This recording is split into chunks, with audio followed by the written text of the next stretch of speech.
Watch out sa inyo mga kalit. Ito nga pala yung palwang araw natin simula nung nabangga tayo. Itignan ko muna kung anong damage ng motor ko. Di ko pa kasi nakikita to sa malapitan simula nung nabangga ko. Dahil nga meron tayong damage sa paa, nagto ko magsuot ng tsinelas. Napakaangas! Sa pababa ko nga ng dahan-dahan lang, medyo papilay-pilay pa ako dito. Yung jeep nga na nakabangga sa atin ay tumakbo, pati yung pulis, di namin malaman kung sino. Mukhang wala tayong magagawa kundi tayo din ang gumastos ng mapagawa nito. Mukhang nasira ang playrings, pati pusa, inihian pa. Meow!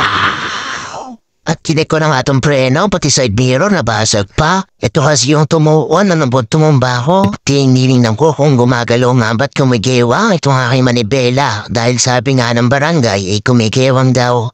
At ito nga ang headlight ay napakamahal, 7,000 ang isang buong assembly nito.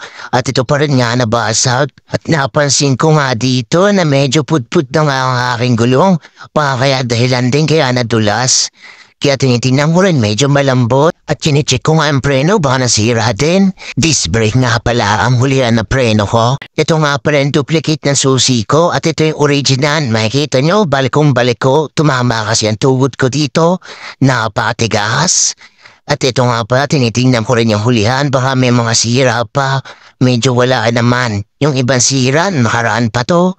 Tinanggal nga pala ang box nito kasi hindi may kakarga sa sasakyan kapag nakakabit pa ito. Saktong-sakto dumating nga ang gulong nito sa unahan na in-order ko sa Lazada. Primax nga pala to, 180. Baka naman. At ito ang mga sugat na natamo ko. Sa aksidente, medyo maliliit pero malalalim, ang sakit talaga. Itong kamay ko, dating open na nung open, ngayon ay close ko na. At sinabayan pa naman sakit na katawan dahil sa pagkakaipit natin. At pinadala na nga natin sa shop ang ating motor para mapalitan na ng bagong gulong. Para nga sa pagpasok ko ay magamit ko na to. Pinalta ko na rin ang side mirror. Yung dating basa kay binago na. At nakita ko nga dito yung agimat na pampatigas. At saka meron pa nga ditong ipot ng manok.